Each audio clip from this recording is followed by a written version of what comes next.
बिस्मिल्लाहिर्रहमानिर्रहीम। बिस्मिल्लाहिर्रहमानिर्रहीम। नाज़रीन मोहतरम, मैं हूँ आपका मेज़बान मिर्ज़ा नदीम बेग। प्रोग्राम है बोल बोल बार्सिलोना, और इस प्रोग्राम का बुनियादी मकसद ये है कि इमरजेंसी के दिनों में कि जो इस वक्त एक आलमी वबा के नतीजे में नाफिज की गई है, उसके दौरान आप लोगों को ज़रूरी आगाही देना है। आज इस वक्त जो है, आज हम इस मौजू पर बात करेंगे कि आज जो हमारे भाई इस वक्त बहुत ही परेशानियों में दो चार हैं, उसमें सबसे बड़ी परेशानी हमारी होती है, और ये खास तौर पे ओवरसीज पाकिस्तानियों के साथ प्रॉब्लम होती है कि ओवरसीज पाकिस्तानी अपने घर के जो है लोगों की माली मदद करना चाहते हैं। तो इस ज़मन में बहुत ही जो है लोग डिप्रेस हैं और ये सोच रहे हैं कि वो किस तरह से अपने प्यारों की माली मदद कर सकें। तो उसके लिए जो है उनको बहुत ज़रूरी है कि वो ये जानकारी हासिल कर सके कि किस तरह से मनी ट्रांसफ़र के इदारे काम कर रहे हैं कि नहीं कर रहे। अगर वो कर रहे हैं तो उसकी क्या सूरत है, तो इसके बारे में जो है आज हम आपको आगाह करेंगे। तो इस वक्त मेरे साथ मनी ट्रांसफर के जो शोबे से मुतालिक एक बहुत ही अहम शख्सियत पाकिस्तानी कम्युनिटी की हैं, जनाब अब्दुल गफूर कुरैशी साहब, जो कि सहाफ़ी भी हैं। तो कुरैशी साहब, सबसे पहले तो मैं आपको प्रोग्राम में वेलकम कहूँगा। बहुत शुक्रिया बेग साहब आपका, आपने आज मुझे मौका दिया। बहुत शुक्रिया कुरैशी साहब। कुरैशी साहब, सबसे पहला सवाल ये है कि चूंकि इस वक्त इमरजेंसी है और आज चूंकि मंडे है, तो बहुत ही सख्ती भी इसमें कर दी गई है। तो आपसे पूछना ये मकसूद है कि क्या इस दौरान भी आपकी जो सर्विस है, आप चूंकि रिया के हवाले से काम करते हैं, और रिया के अलावा भी हमें बताइएगा कि दूसरी जो कंपनियां हैं, क्या उनको भी उनकी भी ये सहूलत जो है इस वक्त लोगों को अवेलेबल है? तो जरा इसके बारे में सबसे पहले बताइए। थैंक यू बेग साहब। सबसे पहले तो मैं रिया की बात करूंगा क्योंकि मैं रिया के बारे में ज़्यादा बेहतर जानता हूं।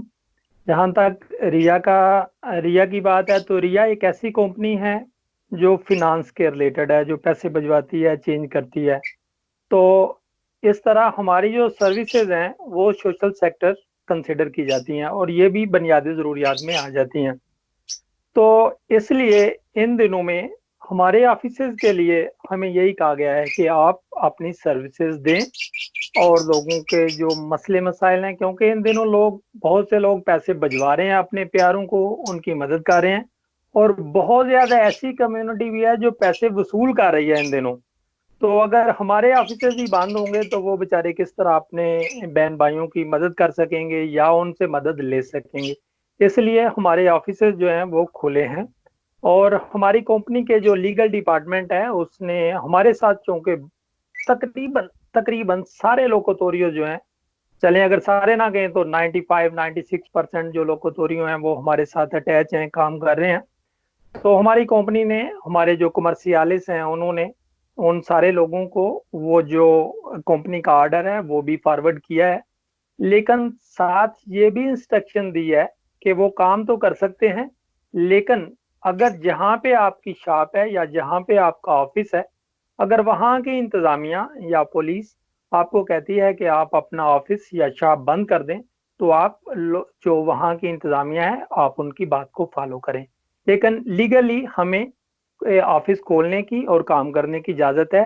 और हमारा ऑफिस जो पैरेलल पे है, या हमारी दूसरी दो ब्रांचेज जो हैं वो रमला पे हैं, जो हमारी अपनी कंपनी की ब्रांचेज हैं, वो काम कर रही हैं। हाँ, इन दिनों हमने अरारियो जो हैं वो कुरतार किए हैं, थोड़े छोटे कर दिए गए हैं, और लेकिन जो है वो हमारे ऑफिसेज खुले हैं।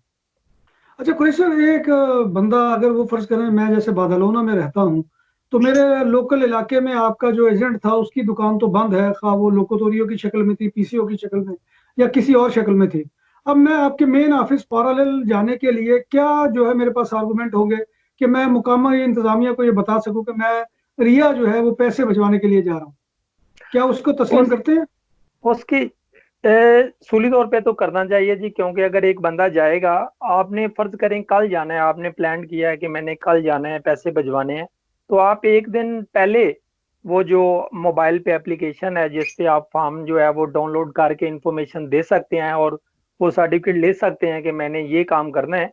तो अगर आपने एक दिन पहले ही वो पेपर जो है वो लिया हुआ है कि मैंने अपने बदलौना डायरेक्शन से पैरेलल ऑफिस में जाना है और पैरेलल से वापस आना है, तो मेरा ख्याल है कि उनके लिए प्रॉब्लम नहीं होगी।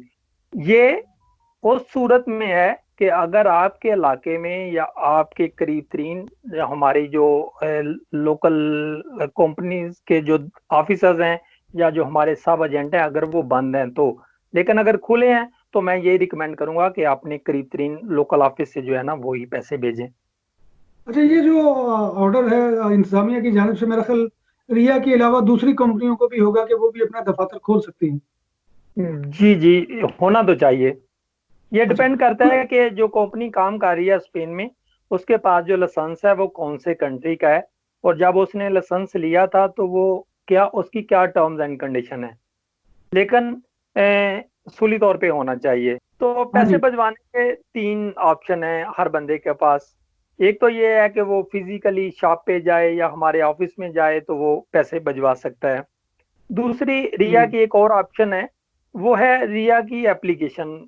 ये एक बंदा अपने मोबाइल पे रिया की एप्लीकेशन जो है वो डाउनलोड कर लेता है। वो पहले रजिस्टर्ड करनी पड़ती है। तो जब वो एक बार रजिस्टर्ड हो जाता है तो एप्लीकेशन से भी वो पैसे अपने घर बैठे सेंड कर सकता है। लेकिन इसमें फिर वही एक ऑप्शन है कि आपको पैसे पे करने के लिए आप रिया के करीब तरीन हम्म। किसी पॉइंट पे जाना पड़ेगा। तीसरी जो अच्छा। ऑप्शन है हाँ जी। जो कि हम्म। प्रॉपर इसीलिए बनाई गई है कि आप घर में बैठ के काम करें या घर में बैठ के आप ऑर्डर कर लें, वो हम्म। हमारी एक ऑनलाइन सर्विस है। वो है हम्म। रिया ऑनलाइन। उसका है एस पुंतो रिया फिनेंशियल पुंतो कम। ये जब आप हम्म। डालेंगे या गूगल पे भी अगर आप लिखेंगे रिया तो आ जाएगा। इसमें आपने रजिस्टर्ड करना है, पहले अपना अकाउंट बनाना है। हमारा लीगल डिपार्टमेंट आपके अकाउंट को वेरीफाई करेगा, आपका मोबाइल पे मैसेज सेंड करके वो वेरीफाई करेगा क्या यही कंसर्निंग बंदा है जो रजिस्टर्ड हुआ है। तो इसमें आप घर बैठे ही, आपके पास अगर पेपाल है या दूसरा कार्ड है तो वो आप अपने अकाउंट से रिया के अकाउंट में पैसे ट्रांसफर कर देंगे और ये आपका ऑर्डर जो है वो आगे रिलीज कर देगा। ये भी एक तीसरा जो है ये भी ऑप्शन है। अच्छा, कोई से बाज दफा केसेस में ये भी होता है कि एक बंदा पैसे जमा करवाने गया है, तो आपका एजेंट या आपके दफ्तर में भी अगर आ जाए तो आप भी ये जवाब देते हैं कि भाई साहब आपकी लिमिट खत्म हो गई। हालांकि वो बंदा तो कहता है जी मैंने पैसे नहीं भिजवाए, तो वो लिमिट कैसे खत्म हो जाती है? हाँ, आपने बड़ी अच्छा है कि आपने ये सवाल पूछा है। ये मेरे पास डेली के 8 से 10 इस तरह के केस आते हैं कि वो किसी लोकोतोरियो पे गए हैं तो वो वहां पे सिस्टम पे आ जाता है कि बंदे की लिमिट जो है वो एक्सीड हो गई है। उसकी बुनियादी वजह ये है कि जब हम पैसे भिजवाते हैं तो यहाँ भी एक फिल्टर है, एक फिल्टर पाकिस्तान में भी है, इसके अलावा और भी जो इंटरनल चीजें हैं जो मनी को कंट्रोल करते हैं। तो वहां पे किसी एक फिल्टर में एक फाइयो है, एक ये कह लें उसकी हामी है, हमारे बार बार कहने के बावजूद वो दूर नहीं की गई कि वो सिर्फ आपका फर्स्ट नेम जो है और फर्स्ट अपीडो जो है उसको रीड करता है। मिसाल के तौर पे वो जो कॉमन नाम है मोहम्मद इमरान, मोहम्मद नासर, इमरान उल्लाह, नसरुल्लाह, इस तरह के जो नाम है जो बहुत कॉमन है, तो उनमें अक्सर ये प्रॉब्लम आ जाती है। तारिक महमूद या मोहम्मद तारिक, इनमें वो आ जाता है। तो उसके लिए दो चीजें हैं। एक तो सम टाइम ये भेजने वाला जो है उसके कॉमन नाम की वजह से आती है, और सम टाइम जिसने वसूल करने हैं उसके कॉमन नाम की वजह से आती है। और आप पाकिस्तान में तो आपको पता ही है हमारे लोगों के बहुत ज्यादा कॉमन नाम है। तो उसका तरीकेकार ये है कि सबसे पहले तो आप चेक करें जब आप पैसे भिजवा रहे हैं तो जो बेनिफिशियरी है जिसने पैसे पाकिस्तान में वसूल करने हैं, अगर उसका हम्म। कॉमन नाम है तो आप ऐसा करें उसका आईडी नंबर, अगरचे वो लाजमी नहीं है लेकिन हम्म। ऐसे केसों में वो लिख दें। आपकी हम्म। सिक्योरिटी है, पैसों की सिक्योरिटी है। दूसरा, हम्म। अब पाकिस्तान के लिए ये लाजमी हमारी कंपनी ने कर दिया है कि उस बंदे की डेट ऑफ बर्थ भी आप मेंशन करें जिसने हम्म। पैसे वसूल करने हैं। और तीसरा उसका फोन नंबर अगर सही। वो मेंशन करेंगे सिस्टम में तो पैसे, मेरा नहीं ख्याल कि फिर कोई प्रॉब्लम आए, पैसे चले जाएंगे। लेकिन बावजूद इसके सम टाइम बाज केसेस में ये आ जाता है कि नहीं, फिर भी आ जाता, मैसेज आ रहा होता है कि नहीं इस बंदे की लिमिट पूरी है, लेकिन रियलिटी में वो पूरी नहीं होती। अब लोकोतोरियो वाला तो ये नहीं जानता, उसके पास सक्सेस ही नहीं है कि वो उसका हिस्ट्री जो है या उसका रिकॉर्ड चेक कर ले। हमारे ऑफिस में हम्म। अगर हो तो हमारे पास क्योंकि एक्सेस है हम तो उसकी हिस्ट्री चेक कर लेंगे। एक और हम्म। बात जो मैं कंफर्म करना चाहता हूँ, हमारे बहुत से लोगों को गलती है, वो ये कहते हैं जी हमारी लिमिट है कितनी। हम्म। एक बंदे को 3,000 यूरो 90 डेज में अलाउ है कि वो स्पेन से बाहर भिजवा सकता है बगैर किसी जस्टिफिकेशन के। 90 डेज में। मिसाल के तौर सही। पे जनवरी फरवरी मार्च नहीं वो काउंट करता सिस्टम जो है वो डेज काउंट करता है।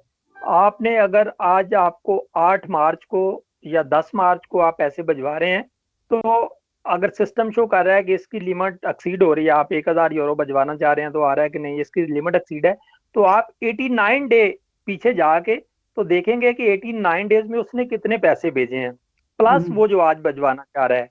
ये अगर आप इन टोटल को कैलकुलेट करें तो अगर तो 3000 प्लस हो रही है तो डेफिनेटली वो फिर मांगेंगे जी प्रूवा दे फुंदो मांगेंगे कि ये पैसे कहाँ से आ रहे हैं, बंदे की एक्टिविटीज चेक करेंगे। लेकिन अगर उसने नहीं भेजे तो फिर वो जो लोकोतोरियो वाला है वो भी ऑर्डर रिलीज करके नीचे वो मैसेज कर सकता है कि इन रियलिदाद जो है ये इस बंदे ने 3000 की लिमिट एक्सीड नहीं की, प्लीज इसको वेरीफाई कर लें। तो जो लीगल डिपार्टमेंट है उसको वेरीफाई करके with in 10 minute order release कर देता है। तो आखिरी सवाल मेरा ये है कि सर ये तो तय हो गया कि पैसे भिजवाए जा सकते हैं, लेकिन जी कोई ऐसी सूरत भी है कि जिसमें पैसे आपसे लिए जा सकते हैं, वो उस पर तो पाबंदी नहीं लगी? ऑफिस से लेने के जी जी नहीं, जी। ऑफिस खुला हुआ है, बंदा जाए वो जो है वो ऑफिस में जाए, अपना वो पिन दे, अपने डॉक्यूमेंट दे, तो वो पैसे वसूल कर सकता है। यहाँ पे ना आपके से मैं एक मौका से फायदा उठाना चाहता हूँ। हमारे हम्म बहुत से लोग जो है ना वो पैसे लेने के लिए जाते हैं, उनका हम्म आईडी कार्ड फर्ज करें एक्सपायर है तो ऐसे ही चले जाते हैं जी, ये हम्म एक्सपायर हुआ है जी, अभी मैंने वो जमा करवाए हुए हैं जी। तो अगर किसी बंदे का रेजिडेंसी कार्ड एक्सपायर हो तो उसे चाहिए कि वो अपना पाकिस्तानी पासपोर्ट जो है वो लेके चला जाए, हम्म क्योंकि अगर एक दिन भी उसको हो गया एक्सपायर हुए तो हम हमारा सिस्टम हमें अलाउ ही नहीं करता कि हम सिस्टम में उसको जो है वो स्कैन करके पेमेंट कर सकें। इस तरह से हमारे बहुत से लोग जो है ना उनको दूसरा चक्कर लग जाता है। तो इसलिए मैं इस मौका से फायदा उठाते हुए उनको कहूंगा कि अगर ऐसी सूरत हो तो अगर आईडी कार्ड एक्सपायर है कोई बात नहीं, आप अपना पासपोर्ट पाकिस्तानी पासपोर्ट जो है वो ले जाएं, वो भी उतना ही वैलिड है। हाँ, पाकिस्तानी आईडी कार्ड वो इंग्लिश वाला हो, वो पैसे ना तो भिजवाने के लिए चलता वैलिड है है। और ना ही पैसे वसूल करने के लिए वैलिड है। सही सही सही। बहुत शुक्रिया कुरैश साहब, मैं आपका बहुत ममनून हूँ, और थैंक इंशाल्लाह यू। गाए बगाए आपको फिर जहमत देते रहेंगे। तो नाज़रीन मोहतरम, जैसा कि आपके सामने ये बहुत इंपॉर्टेंट मसला था कि जिसके बारे में मालूमात जो है वो पहुंचाना मैं अपनी जिम्मेदारी समझता था, और इस तरह के मौज़ूआत पर इंशाल्लाह आपसे गुफ्तगू रहेगी। अगर कोई इनके मुतल्लिक और कोई रिलेटेड मसला हुआ तो इंशाल्लाह हम उस पर भी बात करेंगे। तो कुरैश साहब, मैं आपका एक बार फिर शुक्रिया अदा करते हुए नाज़रीन मोहतरम आपसे इजाज़त चाहता हूँ। अगले प्रोग्राम तक नए मौजू के साथ मिर्जा नदीम बेग को इजाजत दीजिए। अल्लाह हाफिज। Thank you.